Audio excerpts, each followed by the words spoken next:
पुंडलिक वरदे हरी विठ्ठल, श्री ज्ञानदेव तुकाराम, पंढरीनाथ भगवान की जय. श्री सद्गुरुवे रामचंद्राय नमः. श्री एकनाथ महाराज कृत श्री भावार्थ रामायण सुंदरकांड.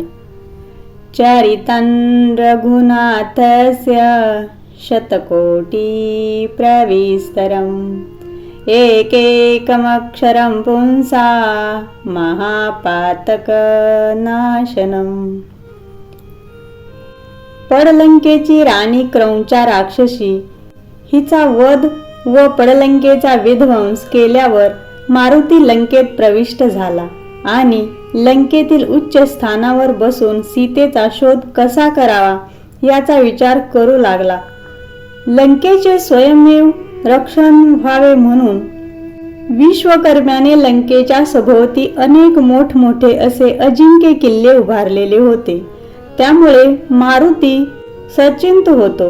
वानर रूप किंवा राक्षस रूप कोणतेही रूप धारण केले तरी त्याचा उपयोग न होता उलट रामकार्याचा नाशच होईल असे मनाशी ठरवून कोणत्याही मार्गाने जाऊन सीतेचा शोध हा घ्यावा असा मनाशी मारुतीने निश्चय केला आणि माशी इतकी सूक्ष्म रूप घेऊन लंकेच्या सभोवतालचा सर्व परिसर शोधून पाहिला, परंतु त्याला सीता कोठेच आढळली नाही.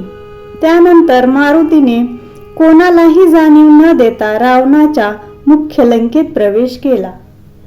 लंकेत रुद्राक्ष माळा धारण करणारे त्रिपुंडधारी संन्यासी, भस्मधारी, जटाधारी, अग्निहोत्री अशा अनेक कपटी राक्षसांचे वास्तव्य होते.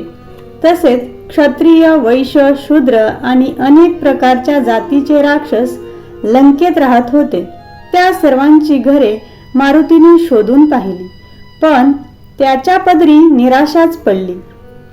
कारण सीता होती अशोकवनात आणि मारुती शोधतो लंकेत.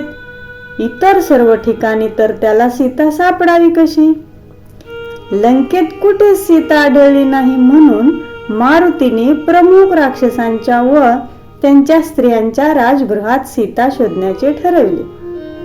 परंतु त्या ठिकाणी सीतेचा शोध लागण्याऐवजी मारुतीला रात्रीच्या वेळी स्त्री पुरुषांचा रतिविलास, त्यांची कामक्रीडा पाहण्याचा प्रसंग आला. मारुती हा अजन्म ब्रह्मचारी असल्यामुळे ही दृश्य पाहून तो मनोमानसी उद्विग्न होऊन गेला. आपल्याला फार मोठे पाप लागेल अशा भावनेने तो विषण्ण झाला. या पापापासून मुक्त व्हावे, हा दृष्टी दोष नाहीसा व्हावा म्हणून त्याने श्रीरामांची मनोभावे प्रार्थना केली. श्रीराम नाम स्मरणाने त्याचे मन निशंक झाले आणि त्याला उत्साह प्राप्त झाला व संकल्पित कार्य नेटाने तडीस नेण्याचे त्याने ठरविले. नंतर हनुमंताने प्रथम इंद्रजिताच्या प्रसादाकडे आपली दृष्टी वळवली. अत्यंत देदीप्यमान व रत्नजडित अशा त्या राजभवनात सहजासहजी प्रवेश होणार नाही म्हणून त्याने अत्यंत सूक्ष्म रूपाने त्या प्रसादात प्रवेश केला.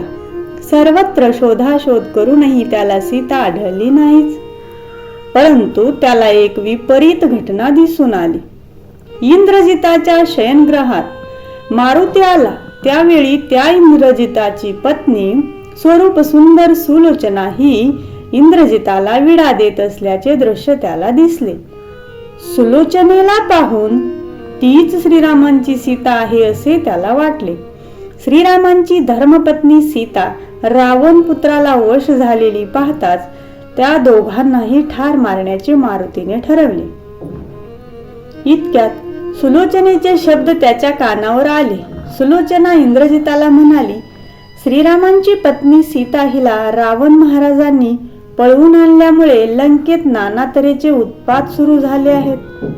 श्रीरामही त्यामुळे संतप्त होऊन लंका भस्म करून टाकतील.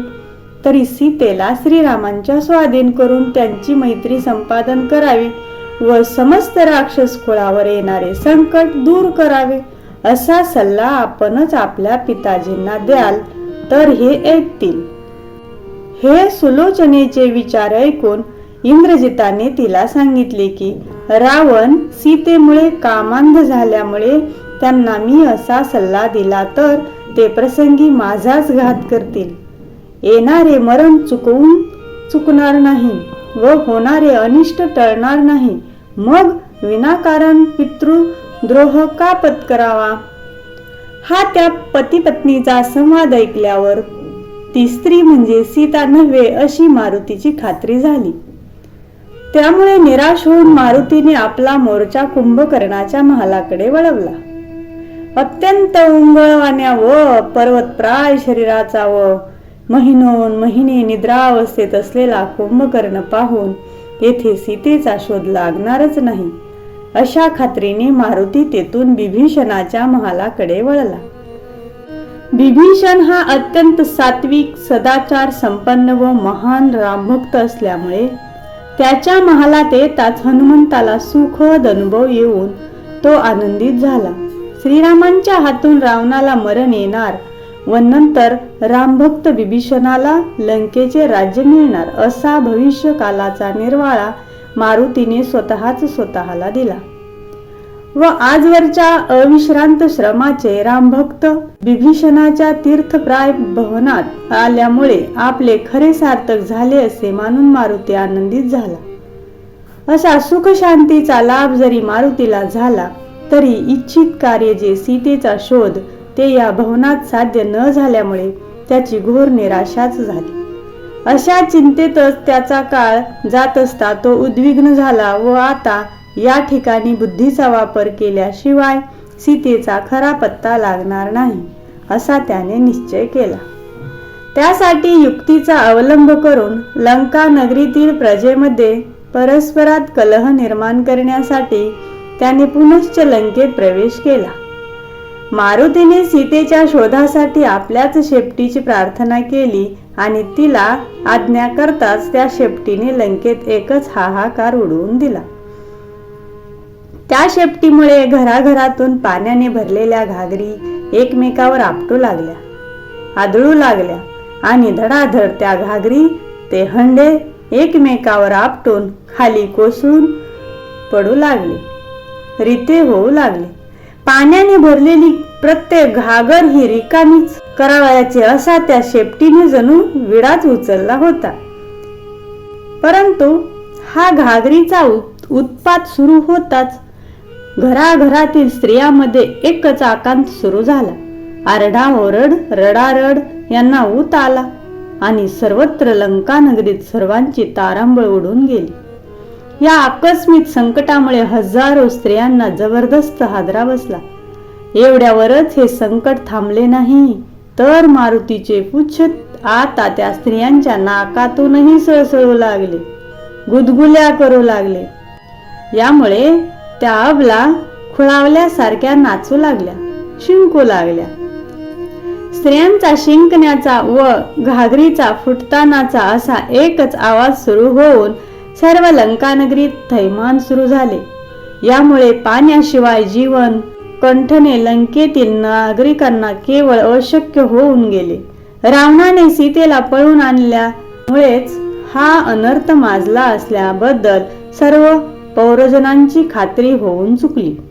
परंतु एवढ्यावरच मारुती स्वस्थ बसला नाही. त्याने आपल्या शेपटीच्या साह्याने राजभवनाकडे जाणाऱ्या अश्वारूढ, गजारूढ, रथारूढ व पालखीतून जाणाऱ्या सरदारांवर, मानकऱ्यावर प्रयोग करण्यास प्रारंभ केला. त्याच्या शेपटीच्या तडाख्याने ते सर्व पराक्रमी वीर धरणीवर धाडकन कोसळू लागले. हत्ती हत्तीवर, घोडे घोड्यावर, रथ रथावर आदळू लागून काही कारण नसतानाही राजभवनाच्या प्रांगणात एकाएकी भयंकर रणकंदन सुरू झाले. शेपटी पालखी वाहणाऱ्या भोयांच्या नाकातून सळसळू लागताच पालखीतील वीर क्षणार्धात पालखीसह जमीनदोस्त होऊ लागले. कोणाचे हात, कोणाचे पाय, तर कोणाचे डोके, तर कोणाचे डोळे या संघर्षात जायबंदी झाले मार्गातून जाणारे अत्यंत बलशाली मल्ल, वेदपाठक, ब्राह्मण, वाद्यवादक, वाजंत्री यांच्यावरही पुच्छ प्रयोग झाल्यामुळे त्यांच्यातही संदोपसंधी सुरू झाली. त्या भयंकर रणकंदनात लक्षावधी राक्षसांचा संहार होऊनही सीतेचा शोध लागेना. तेव्हा मारुतीने आपला मोर्चा रावणाच्या सभागृहाकडे वळवला. तेवढ्यात बाहेर चाललेल्या भयावह अनर्थाचे साध्यंत वृत्त रावणाच्या हेरांनी रावणाच्या कानावर घातले होतेच. आपण सीतेला पळवून आणल्यामुळेच हा अनर्थ घडतो आहे अशी बातमी हेरांनी सांगितल्याबरोबर रावणाचे माथे अधिकच भडकले व अशी दुष्ट वार्ता आणणाऱ्या हेरांना अत्यंत कडक शासन करण्याचा त्याने हुकूम सोडला. अशा तऱ्हेची दुष्चिन्ही, मृत्यूला आमंत्रण देणारे उत्पात घडूनही रावणाची धुंदी जराही कमी न होता तो अधिकच उन्मत्त होत असलेला पाहून हनुमंतही खराखुरा खवळला. रावणाला वटणीवर आणण्यासाठी त्याने निराळीची युक्ती अंमलात आणली. राजप्रसादाबाहेर घडलेल्या अनर्थाची प्रत्यक्ष झळ अजूनही प्रत्यक्ष रावणाच्या सभागृहाला लागलेली नव्हती. रावण सिंहासनावर विराजमान झालेला होताच व त्याचे सर्व दरबारी मानकरी आपापल्या जागी स्थानापन्न झालेले होते. ते सभागृह 18 लाख सुगंधित तैल दीपांनी प्रज्वलित होऊन उजळून गेले होते. मारुतीने सर्वप्रथम आपल्या शेपटीच्या एकाच फटक्याने ते सर्व दिवे विझवून सभागृहात सर्वत्र अंधार केला. त्याबरोबर सभागृहात एकच गोंधळ उडाला. तशात त्या सर्व सभासदाजवळ असलेली शास्त्रास्त्रे, रत्ने, माणके, हिरे, जडित मुकुट इत्यादी मूल्यवान अलंकाराचे अपहरण करण्यास त्याने प्रारंभ केला. चोर तर दिसत नव्हता आणि चोरी मात्र होत होती. या अद्भुत प्रकारामुळे मात्र त्या राक्षसांचे दहावेच धनानले. याच गोंधळात मारुतीने रावणाचा मुकुट खाली पाडून त्याच्या मस्तकावर अनेक जबरदस्त प्रहार केले. रावणाचा घातच करण्याचा अविचार क्षणभर मारुतीच्या मनात चमकून गेला, परंतु श्रीरामांनीच त्याला विचारी विवेकी केल्यामुळे रावण यावेळी जिवंत सुटला. नंतर काही वेळाने त्या सभागृहात पुनश्च दिवे उजळले. त्याच वेळी सर्व राक्षसांना आपण नागवे असल्याचे दिसून आल्यामुळे ते परस्पराकडे पाहून अतीव लज्जित झाले. या अद्भुत प्रकाराने तर अगदी कहरच झाला. अशा नाना तऱ्हेच्या मार्गाने मारुतीने लंका नगरीतील समस्त राक्षस मंडळींना सळो की पळो करून सोडले. रावणाच्या सभागृहात पुष्कळ शोध करूनही ज्यावेळी सीतेचा शोध लागत नाही, नदी, नाले, विहिरी, पुष्करिणी, बागा व घरोघरी नाना प्रकारांनी शोध करूनही ज्यावेळी सीता सापडत नाही, त्यावेळी हनुमंत मनोमानसी अतिशय निराश झाला, खट्टू झाला. जर आपल्या हातून सीतेच्या शोधाचे अंगीकृत कार्य तडीस गेले नाही तर रामांना आपण तोंड तरी कसे दाखवायचे असे त्याला वाटू लागले. सर्व लंका धुंडाळली तरीही ज्यावेळी सीता आढळत नाही त्यावेळी मारुतीच्या मनात हर तऱ्हेचे अशुभ विचार, संशय, विकल्प येऊ लागले. ती समुद्रात पडल्यामुळे कदाचित माशांनी तिला भक्षण केली असेल, सीतेने योग मार्गाने देह त्यागही केला असेल, किंवा रावणानेही संतापाने तिला खाल्ली असेल, किंवा रावणाच्या अनेक राक्षस पत्न्यांनी सवती मत्सराने सीतेला भक्षण केली असेल. आणि असे जर घडले असेल तर सीता कसली दृष्टीस पडते. अशा विचाराने मारुती फार निराश व हताश होऊन गेला. त्याने स्वतःचाच नशिबाला दोष दिला. सीता नष्ट झाली ही वार्ता श्रीरामांना सांगावी तरीही अनर्थ होईल. सूर्यवंश व वानरवंश नष्ट होऊन जाईल. न सांगावे तर श्रीराम सुग्रीवच माझा शोध करू लागतील. अशा संभ्रमावस्थेत मारुती सापडला. व अत्यंत खेदपूर्ण व निराश होऊन त्याने श्रीरामांचा करुणा स्वराने धावा सुरू करताच त्याची निराशा पार पळून गेली व मारुतीला अंगीकृत कार्यात पुनश्च नवा जोम व उत्साह प्राप्त झाला. त्याचा आत्मविश्वासही दुणावला. परंतु तेथेही त्याच्या पदरी निराशाच आली. रावणाचे कामक विमान, रावणाचे स्वतःचे राहण्याचे भुवन, त्याच्या राक्षस स्त्रियांमध्येही सीतेचा शोध घेतला तरी मारुतीला सीता कोठेच दृष्टीस पडली नाही. परंतु रावणाच्या शयनगृहातील अनेकविध मंचकांपैकी एका मंचकावर रावणाची पत्नी मंदोदरी निजलेली त्याला दिसली. ती स्वरूप सुंदर मंदोदरी म्हणजे हनुमंताला श्रीराम पत्नी सीताच आहे असे वाटले. रावणाकडून सीता अजूनही शुद्ध राखली गेली असावी असेही मारुतीला वाटले. परंतु रावण कपटी आहे की ही मंचकावरची सीता कपटी आहे हे समजावे म्हणून तो गुपचूप मंचका खाली लपून राहिला. लंकेतील व सभागृहातील अनर्थामुळे रावण धास्तावला होता. सर्व संकटाचा नाश व्हावा, अरिष्ट व बाधा निरसन व्हावी म्हणून रावणाने होम हवनादी शांतिकर्म केले व ते सर्व कार्य उरकून तो मंदोदरीच्या महालात येऊन तिच्या मंचकावरच तिला न उठविता तिच्या शेजारी पडून राहिला. परंतु रावणाची चाहूल लागताच मात्र मंदोदरी खडबडून जागी झाली व तिने मनोभावे त्याचे चरण धुवून त्याची पूजा केली व मारुती मंदोदरीलाच सीता समजत होता. त्यामुळे ते विपरीत दृश्य पाहताच तो भयंकर संतापला.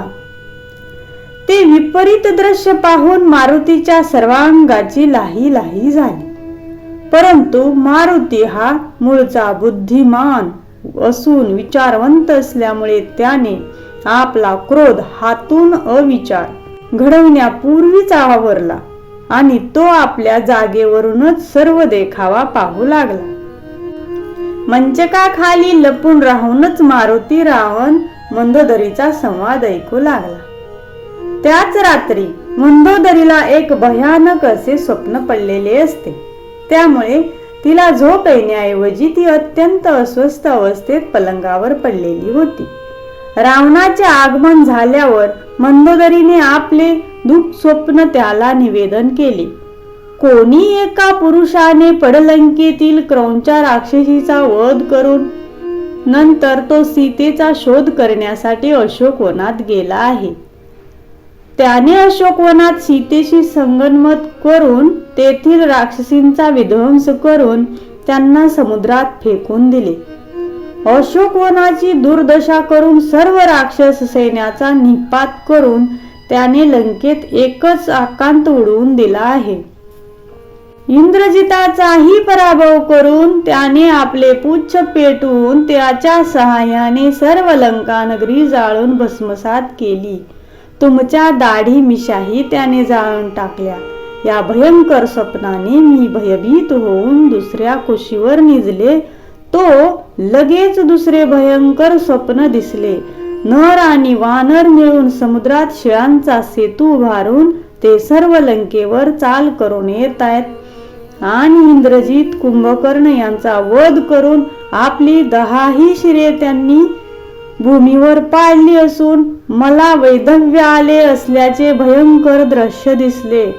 इतके सांगून भयभीत झालेली मंदोदरी आक्रोश करून रडू लागली व ती रावणाला बिलगून बसली. तेव्हा रावणाने तिला अभय देऊन तिचे सांत्वन केले.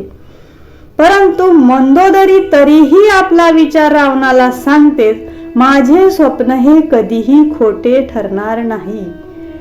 तरी आपण श्रीराम पत्नी सीता त्यांच्या हवाली करून त्यांचे सख्य जोडा, म्हणजे तुमचे, आमचे व समस्त राक्षस कुळाचे कल्याण होईल. वरील सर्व संवाद त्या मंचकाखाली दडून राहिलेला मारुती मुकाट्याने ऐकत होता.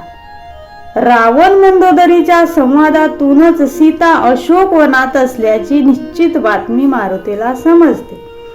त्यामुळे तो अत्यानंदाने उल्हासित झाला व अशोकवन नेमके कुठे आहे ते ऐकण्यासाठी सावध चित्ताने पुढील संवाद श्रवण करू लागला.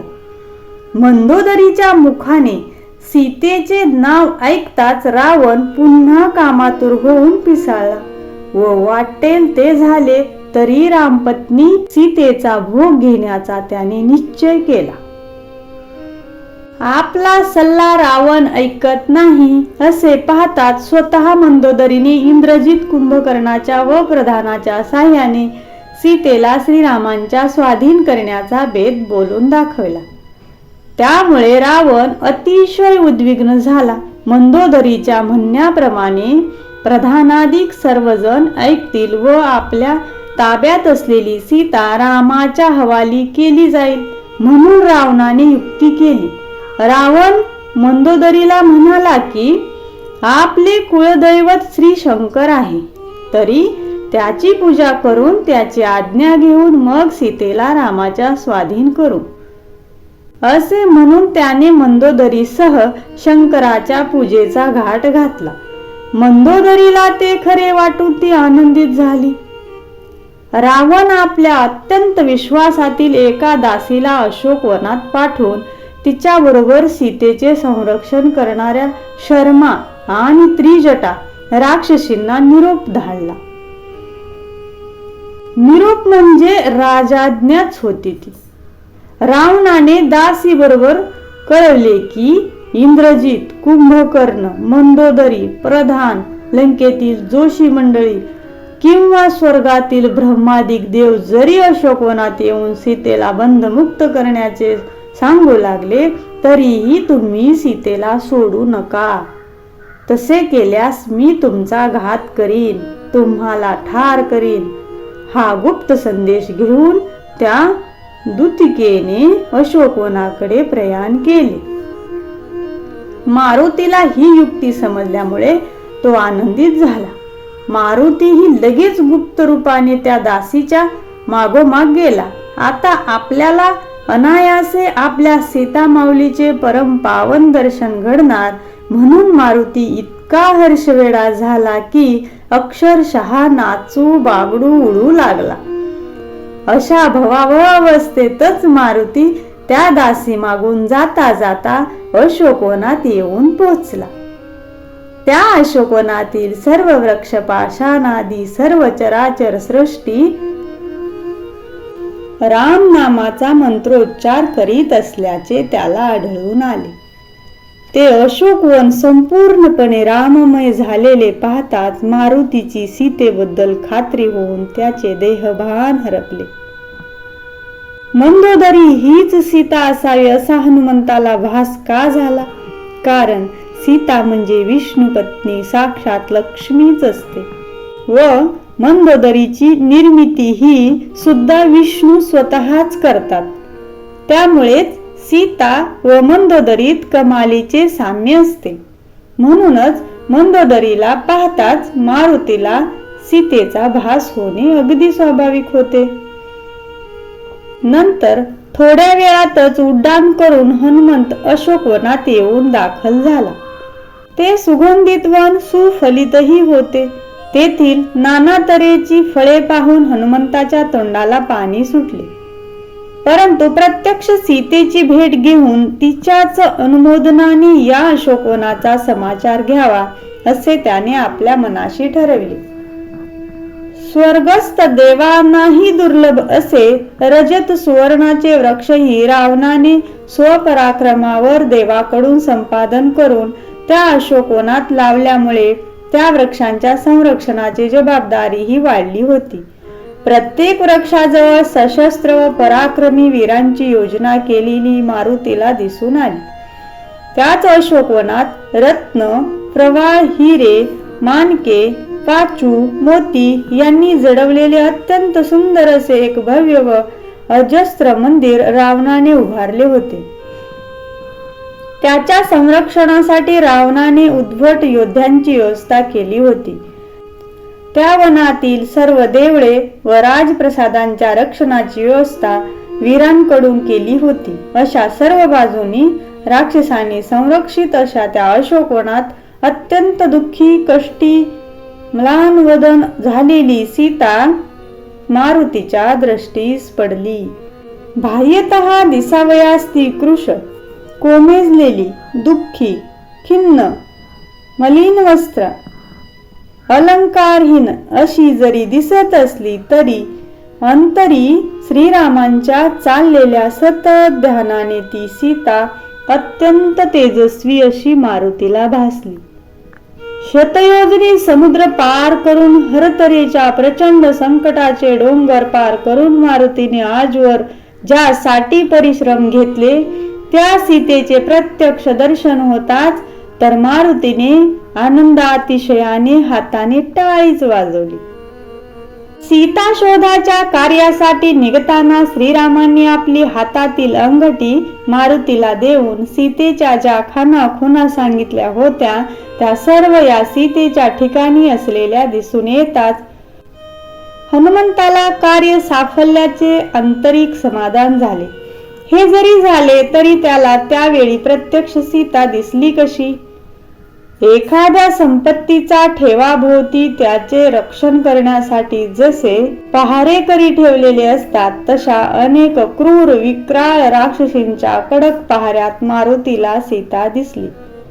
अत्यंत दीनवदन झालेले आहे, स्नान नाही, मग तैला व्यंजन कुठचे, त्यामुळे सर्वांग मलिन, अंगावरचे एकच वस्त्र तेही जीर्ण, शीर्ण व घाणेरडे झालेले दिसत होते. दीनही, गुडघे, पोट व वक्षस्थळ झाकण्यासाठी जवळ मुडपून घेऊन खिन्नवदना सीता मानसी मात्र एकच एक श्रीरामांचे सातत्याने चिंतन करीत असलेली मारुतीला दिसली. श्रीरामांची भेट घेण्यासाठी अत्युत्कट इच्छा मनात बाळगून राहिलेली सीता सदैव कंठात श्रीराम नाम धारण करून बसलेली त्याच्या दृष्टीस पडली. अंतरी श्रीराम साठविला असल्यामुळे सीता अत्यंत निर्भय व शांत अशीच दिसत होती. अशा सीतेचे भेट घेण्यास हनुमंत अति उत्सुक झाला. परंतु अशी भेट सुखासुखी होण्यात अनेक विघ्ने समोर होती. सीतेची भेट घेण्याचा प्रयत्न करणे म्हणजे राक्षसींबरोबर युद्ध करणे आले. युद्धात राक्षसींचा वध केला तर रावण सीतेला ठार केल्याशिवाय राहणार नाही आणि रावणाचा वध केला तर ते रामांना सुखदायक होणार नाही. तरी आता काय करावे? अशा बिकट परिस्थितीत मारुती सापडला. त्यावेळी सर्व राक्षसी संपूर्णपणे निद्रावश होईपर्यंत आपण काहीही करू नये व रात्री एकांतात सीतेची भेट घ्यावी असे मारुतीने ठरविले. ठरविल्याप्रमाणे दुसऱ्या दिवशी रात्रीपर्यंत मारुती झाडावर लपून बसला. जसजशी रात्र गडद होऊ लागली तसतशी रावणाची कामवृत्ती सीतेविषयी अधिकच प्रक्षुब्ध होऊ लागली. सीतेच्या सतत चिंतनामुळे तो सीतेसाठी अगदी तळमळू लागला. त्याचे प्राण तडफडू लागले. त्याने सर्व राजविलासी भोग बंद केले. सर्व स्त्रियांची संगती सोडून दिली. गीत, नृत्य, वाद्य, खाद्य, पेय इत्यादी गोष्टीत त्याला जराही रस वाटेनासा झाला. आपण गेले 4 महिने उगाचच उपभोग न घेता सीतेला बंदिवासात ठेवून दिली. यापुढे मात्र आपण तिचा भोग घ्यावयाचाच असा त्याने अगदी निश्चय केला. अशा अस्वस्थ आणि कामातुर अवस्थेत रावणाने बरोबर शेकडो स्त्रिया घेऊन सीतेकडे अशोकवनात जाण्यासाठी प्रयाण केले. सीतेजवळ रावण आलेला पाहताच झाडावर लपून बसलेला मारुती सरसावून बसला. रावणाने जर सीतेशी अतिप्रसंग करण्याचा प्रयत्न केलाच तर तात्काळ त्याला ठार करण्याचा त्याने मनाशी निश्चय करून टाकला. असा विचार मनात येताच मारुतीने पुन्हा विवेकाची कास धरली व रावण सीतेशी काय काय संवाद करतो ते प्रथम ऐकावे व नंतरच निर्णय घ्यावा असे त्याने ठरवले. रावणाला पाहताच सीता भयकंपित झाली. आधीच ती म्लान झालेली होती.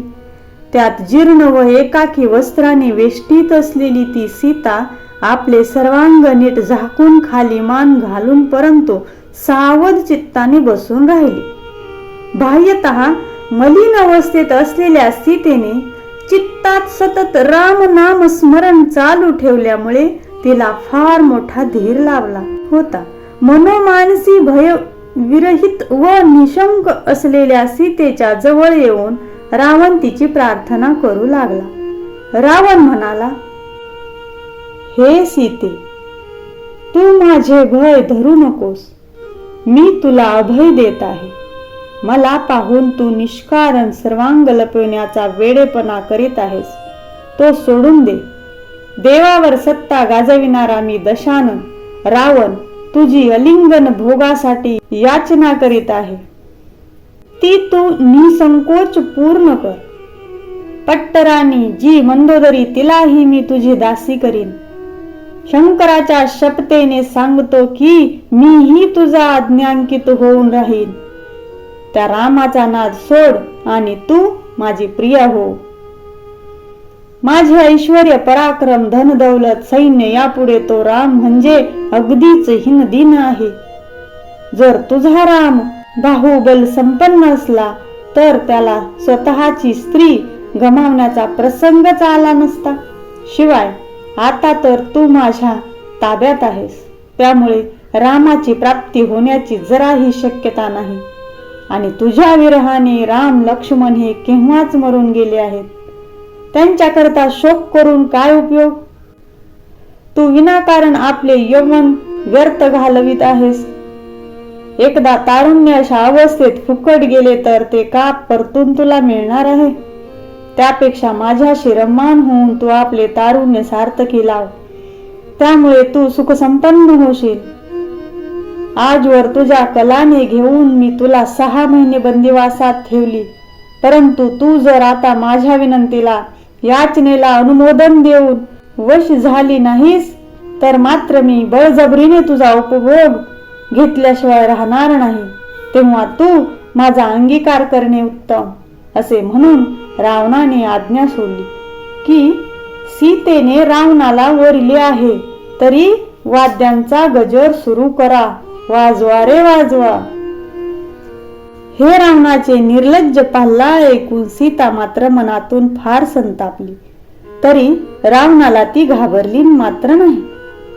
अंतर्बाह्य राम स्वरूप झालेली सीता त्याच श्रीरामांच्या आधारावर निशंक मनाने रावणासमोर बसून होती.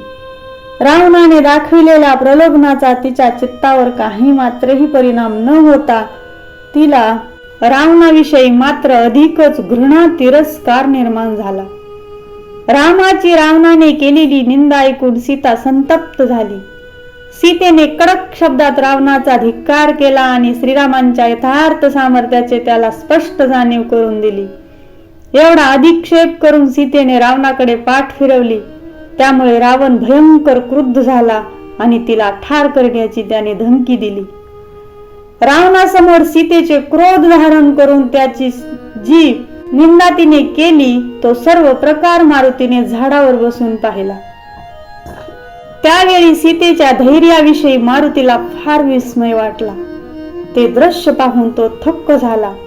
संतापाच्या भरात रावण सीतेला ठार करण्यासाठी हातात खड्ग घेऊन सिद्ध झाला. त्याने डोळे लाल केले. हे दृश्य ज्यावेळी समोरच्या झाडावरून मारुतीने पाहिले त्यावेळी त्यानेही आपले बाहू सरसावून ठेवले.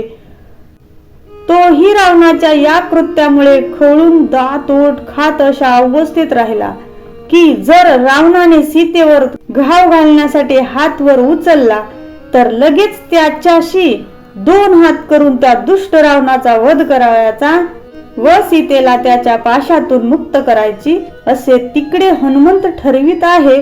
तोच इकडे मंदोदरीही नेमकी त्याच वेळी तेथे धावत आली व रावणाचा खड्ग उगारीत असलेला हात तिने धरला. मंदोदरीने समक्ष येऊन हात धरताच रावणही क्षणभर दचकला. ऐनवेळी मंदोदरीने येऊन रावणाचा हात धरून सीतेच्या वधापासून त्याला परावृत्त केला आणि त्याला सीतेच्या भोगाविषयी इच्छा धरल्यास कसा सर्वनाश ओढवेल तेही त्याला मंदोदरीने स्पष्ट सांगितले आणि त्याची समजूत करून त्याला आपल्या भवनात ती घेऊन गेली. नंतर मंदोदरीने नारदाने कथन केली, रामाच्या हातूनच रावणाला मरण येईल ही भविष्यवाणी ही रावणाला स्मरणार्थ निवेदन केली. सीतेचा वध करण्यापासून जरी मंदोदरीने रावणाला परावृत्त केले होते तरी रावणाचा राग शांत झालेला नव्हता. तरीही तो सीतेला नाना तऱ्हेने धमक्या देतच होता. परंतु सीतेच्या सभोवती ज्या राक्षस स्त्रिया होत्या त्यांनी सीतेला अभय देऊन रावणाला भिवू नकोस असा सल्ला खुना करून दिला. कारण त्या राक्षस स्त्रियांनी सीतेला सांगितले की ब्रह्मदेवाने रावणाला एका प्रसंगी शाप दिला आहे की परस्त्रीला तू स्पर्श करताच तुला मरण येईल. त्यामुळे रावणाने कितीही जरी धमक्या दिल्या तो शस्त्र घेऊन अंगावर जरी धावून आला तरी मुळीच घाबरण्याचे कारण नाही असा त्या राक्षसांनी सीतेला मोठा धीर दिला. त्यामुळे अर्थातच सीताही निशंक झाली. मंदोदरीने नाना युक्ती प्रयुक्तीने रावणाला आपल्या महालात नेले. त्याचा राग शांत करण्याचा परोपरीने प्रयत्न केला, परंतु त्याचे डोके काही शांत झाले नाही. महालात आल्यावरही रावणाने काही क्रूर राक्षसींना सीतेला भीती निर्माण करून घाबरवण्याचे सांगितले. त्याच्या आदेशाप्रमाणे त्या राक्षसींनी सीतेला परोपरीने भय दाखवून वश करण्याचा आटोकाट प्रयत्न केला. सरते शेवटी शूर्पणखेने सीतेजवळ येऊन सीतेला निर्बल अशा रामाचा त्याग करून ऐश्वर्य संपन्न अशा सम्राट रावणाशी विवाहबद्ध होण्याचा मोलाचा तिला सल्ला दिला. परंतु त्या भाषणाचा सीतेवर काहीच परिणाम झाला नाही. उलट तिने तिला उत्तरही न देता तिच्याकडे ढुंकूनही पाहिले नाही. त्यामुळे ती शूर्पणखा भयंकर द्वेषाने चवताळून गेली.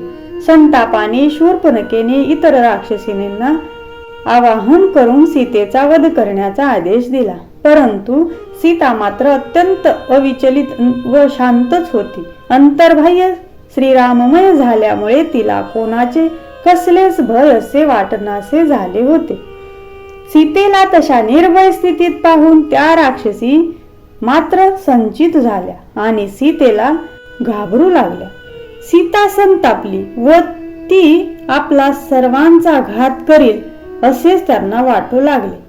हिची अभिलाषा करणारा रावण शेवटी सर्वनाश करून घेतल्याशिवाय राहणार नाही असे त्या आपापसात कुजबुजू लागल्या. त्यानंतर त्रिजटा राक्षसीने तिला पडलेले भयंकर स्वप्न सर्व राक्षसींना कथन केले व त्या सर्वांना सीतेची महती सांगून ती साक्षात जगदंबा आहे असे सर्वांना बजावले. स्वप्नात दिसलेले रावणाचे भेसूर स्वरूप तिने राक्षसींना सांगून राम सीता सिंहासनावर विराजमान झालेलेही आपण पाहिल्याचे त्रिजटेने सांगितले. तेव्हा त्या इतर राक्षसींनी मनातून भयभीत होऊन सीतेला लोटांगण घातले व त्या तेथून निघून गेल्या. हे विस्मयकारक दृश्य पाहून मारुतीने मनातून त्रिजटेला अत्यंत धन्यवाद दिले. नंतर रात्र झाल्यावर पहारा करणाऱ्या राक्षसी निद्राधीन झाल्या. सीता एकटीच राहून तिने स्वतःच दोषी असल्याबद्दल स्वतःलाच दूषण देऊन ती पश्चाताप करू लागली. लक्ष्मण भाऊजींची मनोभावे क्षमा मागितली व करुणपणे विलाप करून लागली. तिच्या समोर अंगठी टाकण्याची हीच वेळ आहे हे ओळखून मारुतीने सीतेच्या पुढ्यात झाडावरूनच खाली मुद्रिका फेकली. गडदंबारात लहानसा दिवा लागल्यावर जसे आसमंत उजळून निघते त्याप्रमाणे त्या मुद्रिकेमुळे सीतेचा परिसर उजळून निघाला आणि सीता एकदम चकित झाली. ती आपल्या पतिदेवांची श्रीरामांची मुद्रिका आहे हे सीतेने तात्काळ ओळखले. त्यामुळे तिचे सर्वांग हर्ष रोमांचित झाले. ती सद्गदित झाली तिच्या नेत्रातून आनंदाश्रू बरसू लागले. मुद्रिकेवरील श्रीरामांचे नाव एकटक पाहता पाहता सीता देहभान विसरली, तल्लीन झाली, तद्रूप झाली. तिला वाटले की आपले श्रीराम जणू आपल्या समोर प्रत्यक्षच उभे आहेत. आणि त्याच क्षणी तिने लाजेने चूर होऊन हलकेच आपला पदर सावरून घेतला आणि खाली मान घालून ती बसली. श्रीराम रूप झालेल्या सीतेचा असाच काही काल गेल्यावर नंतर ती भानावर आली. मुद्रिकेला मस्तकी धारण केली, तिचे गोडसे चुंबन घेतले. ती थकली असेल म्हणून तिचे पाय चुरले. अचेतनाशी संवाद करणाऱ्या सीतेची अपार रामभक्ती पाहून हनुमंतांना रडूच कोसळले. शोक वेगाने सीता मूर्छित झालेली पाहून मारुती घाबरला. तात्काळ त्याने रामकथा गायनास प्रारंभ करताच सीता सावध झाली व तिने त्या गायकाने आपल्या समोर यावे अशी प्रार्थना केली. त्यावेळी हनुमंताने समोर येऊन सीतेला वंदन केले. मारुतीबद्दल सीतेला शंका आली म्हणून मारुतीने शंका दूर केली व आपल्या पाठीवरून रामाजवळ चलावे असे सीतेला विनविले. तिने पाठीवर बसून रामांजवळ जाण्यास काही सबबी अडचणी सांगितल्या, परंतु मारुती जेव्हा फारच आग्रह करू लागला त्यावेळी तिने आपण परपुरुष स्पर्श करणार नाही असे सांगून त्याच्याजवळ आपला मनी खून म्हणून दिला. ती खून घेऊन जाण्यापूर्वी क्षुधा निवारण करण्यासाठी अशोक वनातील फळे खाण्याची परवानगी सीतेकडून मारुतीने मिळवली आणि त्या निमित्ताने अशोक वनाचा विध्वंस करण्यास त्याने प्रारंभ केला. मोठमोठे वृक्ष उपटून टाकण्यास प्रारंभ करताच त्या वनाचे रक्षक असलेले 14,000 राक्षस मारुतीवर धावून आले. मारुतीने त्या सर्वांना आपल्या शेपटीत गुंडाळून आपटले आणि समुद्रात बुडवून टाकले. त्यामुळे भयभीत होऊन राक्षसीने त्या वानराविषयी सीतेजवळ चौकशी केली, परंतु सीतेने आपल्या कानावर हात ठेवले. नंतर त्या राक्षसांनी मारुतीने केलेला विध्वंस रावणाला निवेदन करताच रावणाने संतप्त होऊन मारुतीचा प्रतिकार करण्यासाठी किंकर नावाचे महाबलाढ्य असे 80,000 राक्षसांचे सैन्य अशोकवनात पाठवले. त्याही सर्व सैन्याचा मारुतीच्या शेपटीने संहार केला. त्यानंतर जंबुमाळी प्रहस्ताचा मुलगा, प्रधानांचे पुत्र युपाक्ष, विरूपाक्षादी 5 प्रबळ सेनापती, रावणाचा मुलगा अक्षया इत्यादी महापराक्रमी वीरांना रावणाने मारुतीला पकडून आणण्यासाठी पाठविले. परंतु त्यापैकी सर्वांना मारुतीने आपल्या अचाट शक्तीने व शेपटीने फेकून ठार केले. हजारो राक्षसांचा निपात केला. त्यामुळे स्वतः रावणाने मारुतीबरोबर युद्ध करण्याचा निश्चय करताच इंद्रजिताने स्वतः होऊन मारुतीवर चाल केली. मारुतीला बांधून आणण्याची इंद्रजित प्रतिज्ञा करूनच युद्धाला निघाला. जाताना त्याला अपशकुन झाले म्हणून ब्रह्मदेवाला त्याने त्यासंबंधी विचारले. इंद्रजित मारुतीला धरून आणील असे भाकीत वर्तविल्यावरून सर्व राक्षसांना फार आनंद झाला. इंद्रजितही हर्षाने चतुरंग सैन्य बरोबर घेऊन मारुतीवर चाल करून गेला. त्यावेळी असाळी नामक एक रावणाची बहीण मारुतीला गिळून ठार करण्यासाठी आपला अक्राळ विक्राळ जबडा पसरून त्याच्यावर धावून आली. मारुतीने सूक्ष्म रूपाने तिच्या मुखातून उदरात प्रवेश केला व तिचे पोट फाडून तो बाहेर पडल्याबरोबर ती प्रचंड राक्षसी त्या क्षणीच ठार होऊन पडली. त्यानंतर इंद्रजित व मारुती या दोघांचे तुंबळ रणकंदन होऊन मारुतीच्या पराक्रमापुढे इंद्रजित हतप्रभ होऊन चिंताक्रांत झाला. शेवटी दोघांचे मल्लयुद्धही झाले. त्यातही इंद्रजिताने मार खाल्ला. शेवटी अपमानित झालेल्या इंद्रजिताने घाबरून बिळात प्रवेश केला, म्हणूनच तो वाचला. हनुमंताने केलेल्या भयानक संहारामुळे समस्त लंका नगरी सर्वत्र आक्रोश सुरू झाला. त्यातच इंद्रजित मेल्याची वार्ता पसरली. त्यामुळे शोकाकुल होऊन रावणाने ब्रह्मदेवास बोलावून घेतले व इंद्रजित मारुतीला बांधून आणील असे आपण बोलला आहात तरी ते खरे करावे असे त्याला सांगितले. तेव्हा ब्रह्मदेवाने स्वतः अशोकवनात जाऊन मारुतीला इंद्रजिताच्या ब्रह्मपाशात बद्ध व्हावे असे विनविले.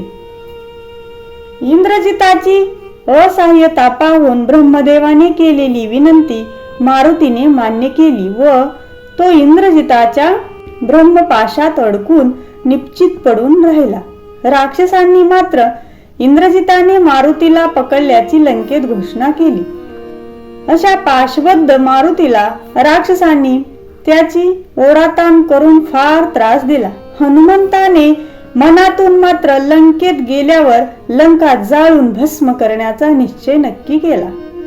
इंद्रजिताच्या आदेशाप्रमाणे मारुतीला करकचून बांधून रावणासमोर नेण्यात आले. त्याला पाहताच रावणाने त्याला भक्षण करण्यास राक्षसांना सांगितले. रावणाचा हुकूम होताच सर्व राक्षसांनी प्रखर शस्त्रांचा मारुतीवर जोराचा हल्ला केला, पण त्या रामभक्त हनुमंतावर कोणत्याही शस्त्राचा जराही परिणाम झाला नाही. उलट ते राक्षसच धापा टाकू लागले. ते विपरीत दृश्य पाहून रावणाने चवताळून हनुमंतावर आपल्या खड्गाने जोराचा घाव घातला, परंतु तोही जेव्हा वाया गेला तेव्हा रावणाचे तोंड लाजेने आपोआपच खाली झाले. रावणाने मारुतीला त्याची माहिती विचारली व राक्षसांचा व अशोकवनाचा विध्वंस करण्याचे काय कारण असे विचारले. आपली भेट घ्यावी म्हणूनच मी हा प्रकार केला असे मारुतीने स्पष्ट उत्तर देऊन त्याची यथेष्ट अवहेलना केली व रावणाच्या समोरच नाना तऱ्हेच्या मर्कटलीला करून त्याची चेष्टा करण्यास सुरुवात केली. मारुतीच्या निर्भीड भाषणाने इंद्रजिताला चिंता वाटून त्याने बिभीषणाला याबाबत उपाय विचारला. तेव्हा बिभीषणाने रावणाला सीता रामांना परत करून त्यांना शरण जावे असा सल्ला दिला. त्यामुळे तो संभ्रमात पडला. शेवटी मारुतीलाच त्याने त्याचे मरण कशात आहे म्हणून विचारले. त्याबरोबर मारुतीने आपले मरण आपल्या शेपटीत आहे असे सांगितले. ते रावणाला खरे वाटून त्याने लंकेतील सर्व वस्त्रे आणून मारुतीच्या शेपटीला गुंडाळली व त्यावर तेल तूप ओतून ते पेटवले, परंतु शेपटी पेट घेईना. म्हणून मारुतीच्या सूचनेवरून रावण स्वतः शेपटीवर फुंकर घालू लागला. त्याबरोबर भडका उडून रावणाच्या दाढी मिशा जळून गेल्या. शेपटी पेटलेला मारुती आता स्वतंत्र झाला होता. त्याची आता पाशातून सुटका झाल्यामुळे मारुती निश्चेष्ट जमिनीवर पडून राहिला. त्यामुळे राक्षसांना वाटले की मारुती मेला आहे. त्या मेलेल्या मारुतीचे मुखावलोकन करण्यासाठी सर्व राक्षसांनी त्याच्या भोवती गर्दी केली. ती संधी साधून मारुतीने ते जळते पुच्छ त्याच्या अंगावर फेकताच सर्वांची दानादान झाली. त्या जळत्या शेपटीने मग मारुतीने सर्व लंका नगरीच भस्म करून टाकली. लंका दहनाच्या सत्रात सीताही जळून भस्म झाली असावी असे वाटून हनुमंत उद्विग्न झाला, परंतु वायूने त्याला सीतेचे क्षेमकुशल सांगितल्यामुळे हनुमंताला आनंद झाला व त्याने सीतेचे दर्शन घेऊन जाण्याचे ठरवले. त्याप्रमाणे लंकेत जाऊन मारुतीने सीतेची भेट घेताच सीतेला परमानंद झाला.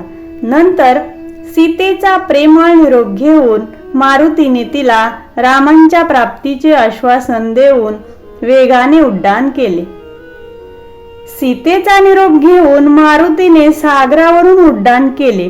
तोच त्याला अरिष्ट पर्वत दृष्टीस पडला.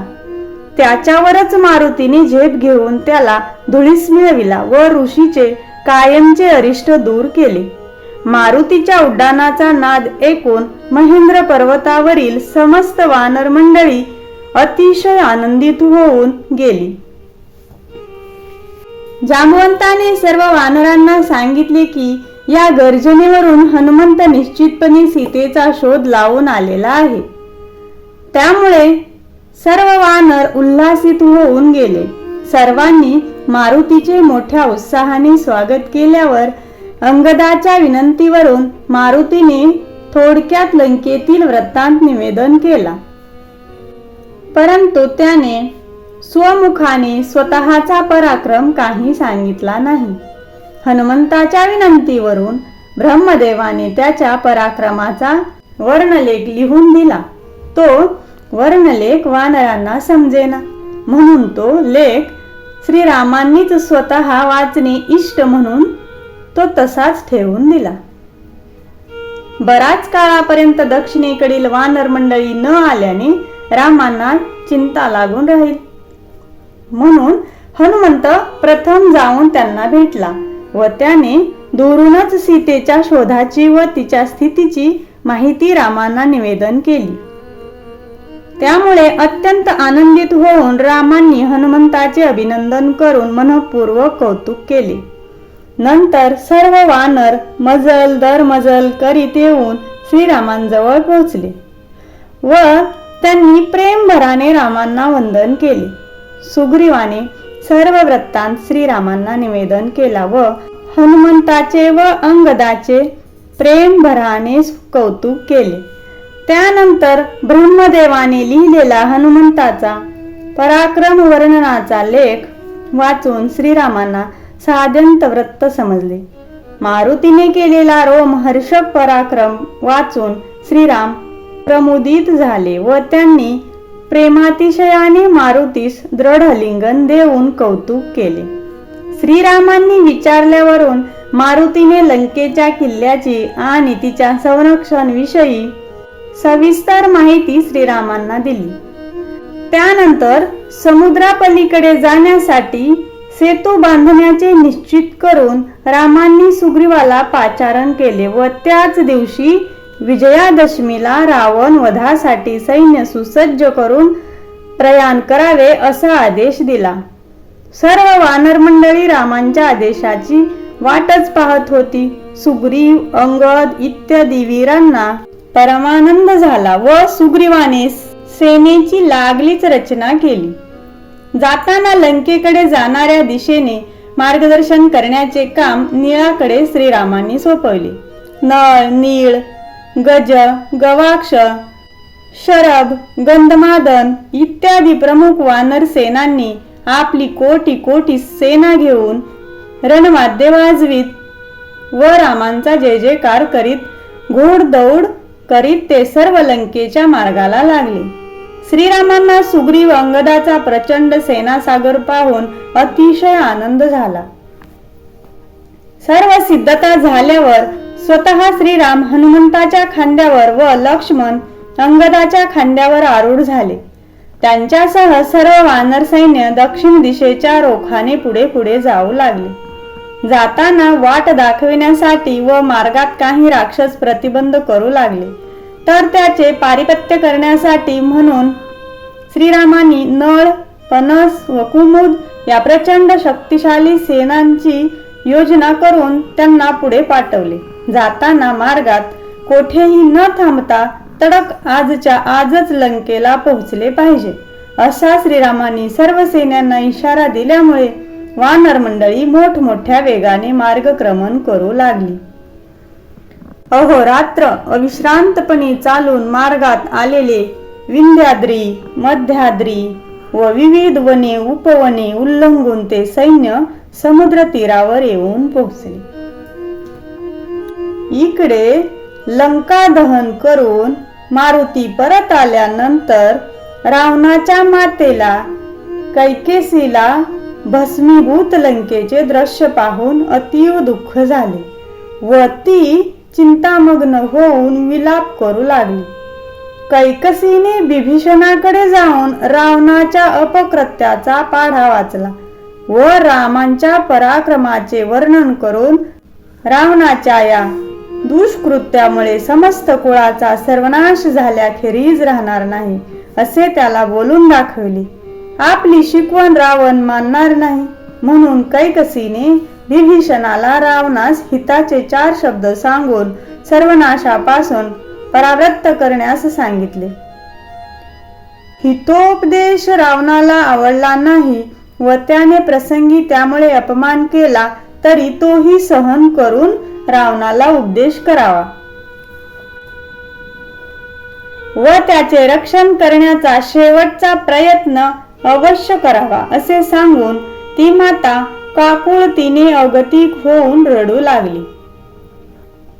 आपल्या मातेची ती शोचनीय अवस्था पाहून विभीषणालाही वाईट वाटले व प्राणांत झाला तरी वाटेल तो अपमान सहन करून रावणाला उपदेश करण्याचे त्याने मातेला शपथपूर्वक आश्वासन दिले. मात्र त्यावेळी त्याने आईला एक अट घातली की रावणाला हितोपदेश करीत असताना जर तो मला ठार करण्यासाठी धावून आला तर मात्र मी रामांना शरण जाईन. श्रीरामांचा शरणागत होणे ही कल्पना मुळातच कैकेसीला अपेक्षित असते.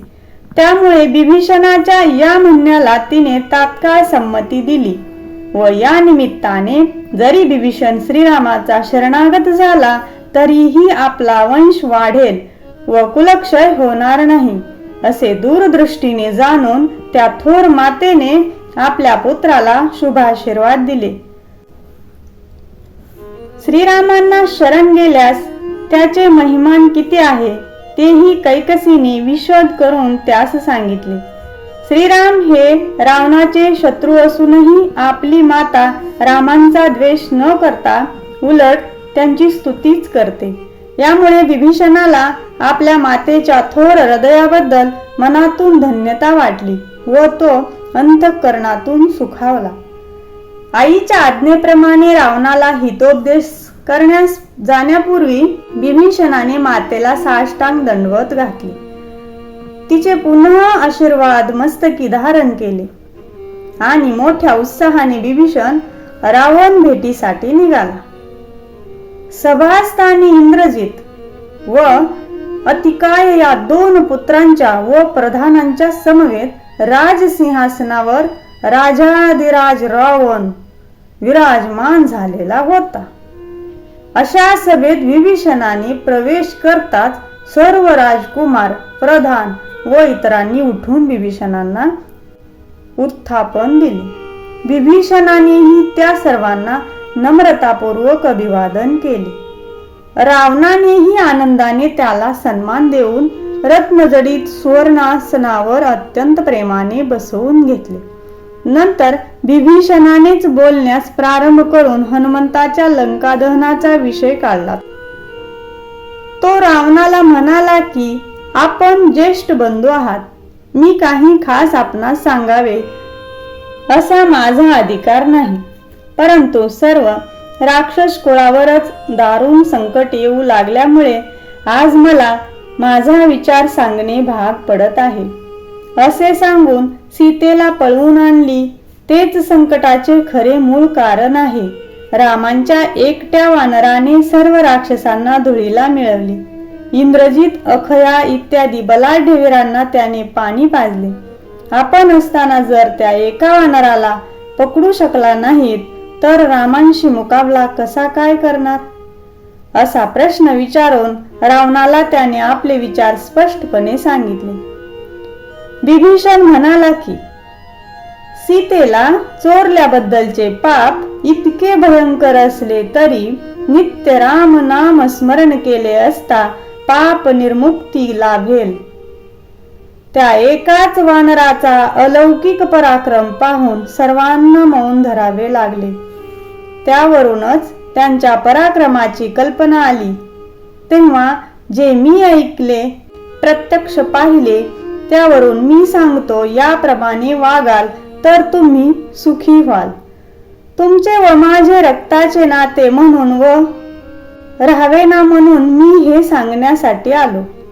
आपण थोर आहात, जेणेकरून स्वार्थ व परमाय साधून सर्वांचे अभिष्ट होईल, कल्याण होईल असेच राजांनी करावे.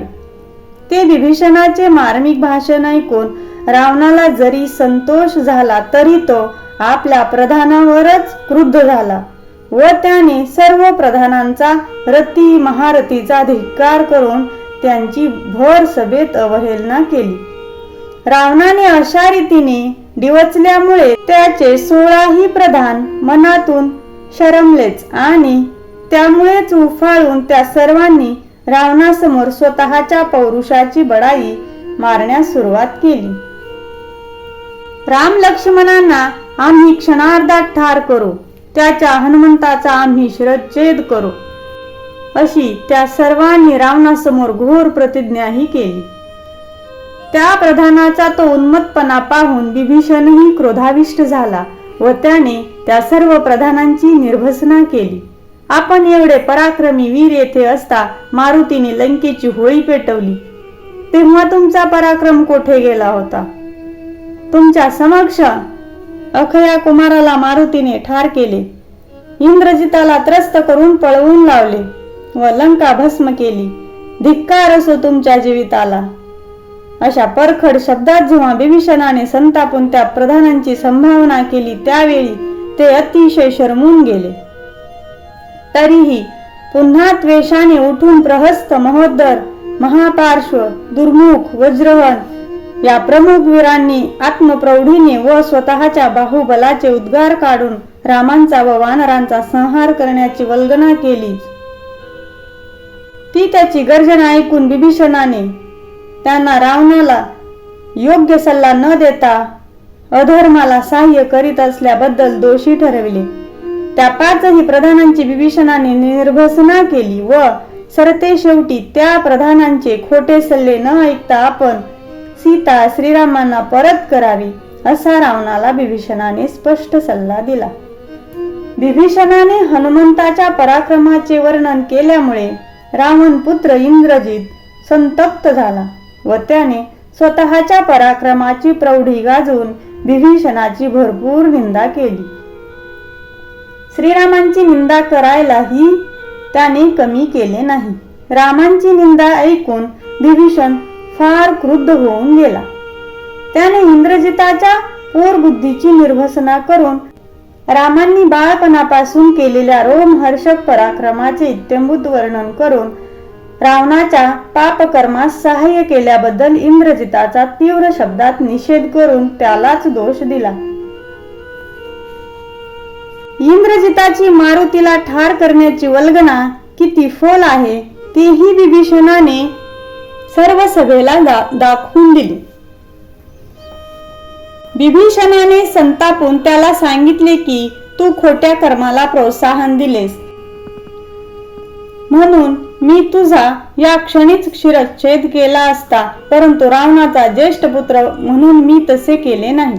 विभीषणाच्या या प्रखर व आवेशयुक्त भाषणाने सर्व सभा अगदी तटस्थ होऊन गेली. प्रमुख प्रधान मंडळी दात ओठ खाऊ लागली. विभीषणाचे बोल रावणाच्या जिव्हारी बोचले, परंतु इंद्रजिताची मारुतीने केलेली फजिती सत्य होती म्हणून त्याने मौन पाळले. इतकेच सभेतील काही जण विभीषणाच्या बाजूने तर काही विरुद्ध कुजबुजू लागले. त्यावेळी महापार्श्व राक्षसाने विभीषणाला ठार करण्यासाठी सर्व सभेला आवाहन केले. त्यावेळी एकच गोंधळ सभेत माजून गेला, परंतु महापार्श्वाची क्रुद्ध मुद्रा पाहून विभीषण मात्र अगदी शांत आणि तटस्थ होता. विभीषणाने महापार्श्वाच्या बोलण्यावर काहीच प्रतिवाद केला नाही. हे पाहून त्याचा एक सेवक तेथे उपस्थित होता. त्याने लगेच उठून महापार्श्वाला 2 राजा पुरुषांच्या संभाषणात चोंबडेपणा करू नये अशी ताकीद दिली. त्या क्षुल्लक सेवकाने महापार्श्वाचे परस्पर वाभाडे काढल्यामुळे महापार्श्व मात्र अतिशय लज्जित होऊन खाली मान घालून बसला. नंतर विभीषणाने जरी रावणाला हिताचा सल्ला मनातून पसंत नव्हता तरी सर्व सभेला उद्देशून अत्यंत गंभीरपणाने भावी दुष्परिणामाचा संभव किती अटळ आहे ते निक्षून सांगितले.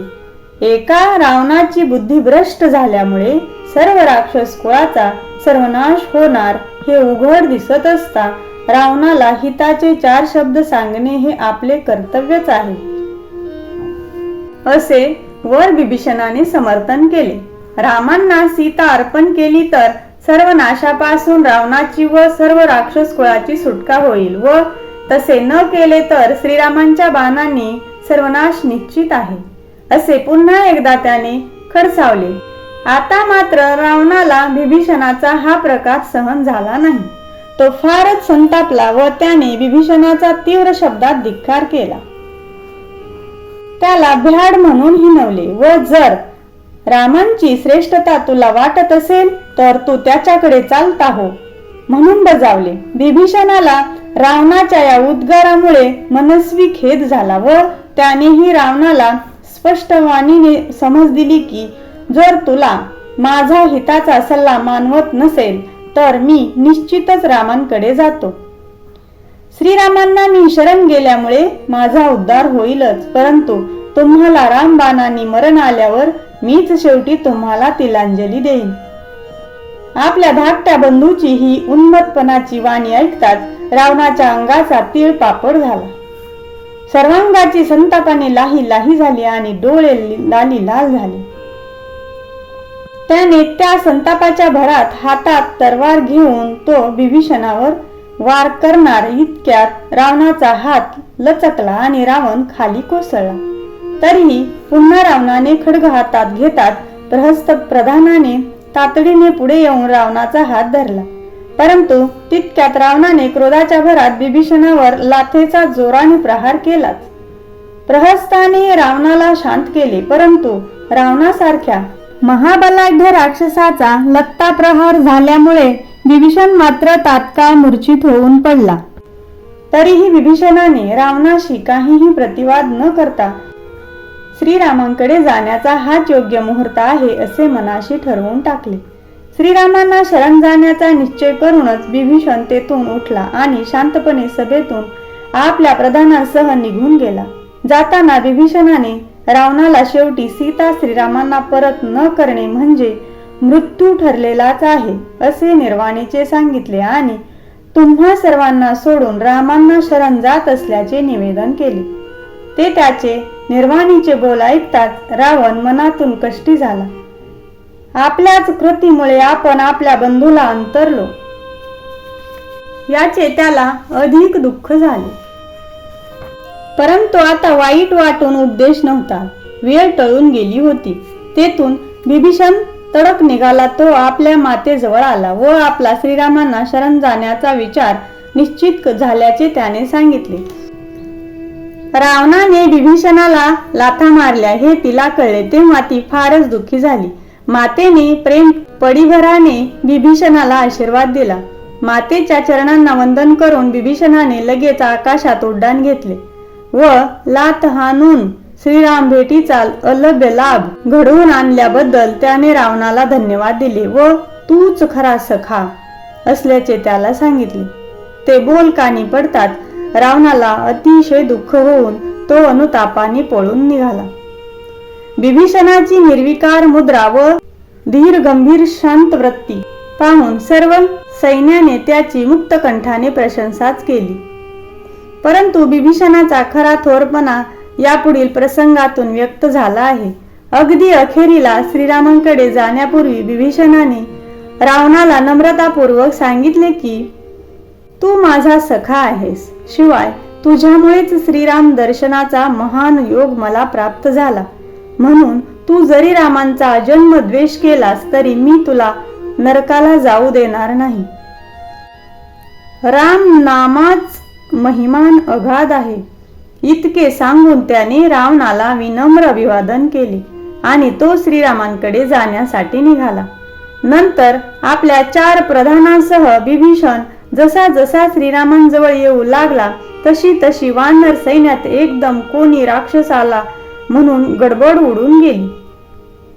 ते वानर विभीषणाला मारण्यासाठी धावून येताच त्याने वानरांना लोटांगण घातले व अंतराळातूनच सुग्रीवास विनंती केली की आपण श्रीरामांचा शरणागत म्हणून आलो आहे.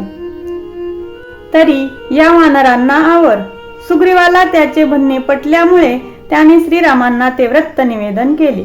श्रीरामांना आपला भक्त भेटीस येत आहे असे पाहून परमानंद झाला. त्यांनी सर्व वानरांना काय करावे म्हणून उगीचच प्रश्न करून त्यांचा विचार घेतला.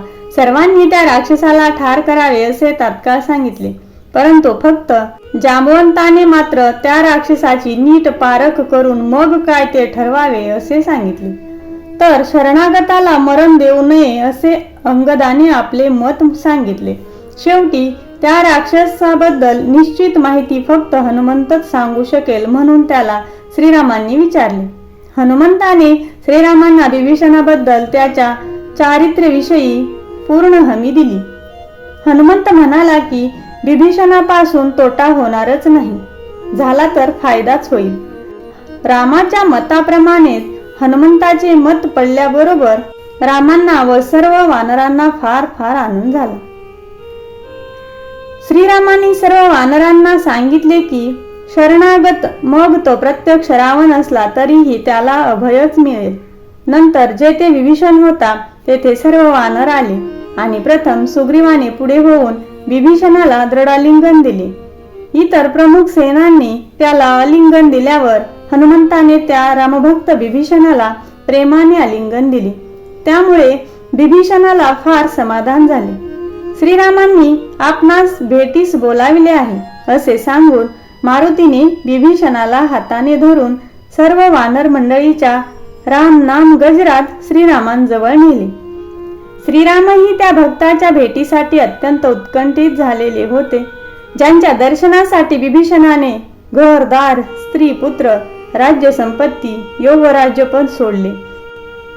ते राजोलोचन सीतापती श्रीराम समोर पाहताच विभीषणाने लोटांगण घालून त्यांना साष्टांग प्रणिपात केला.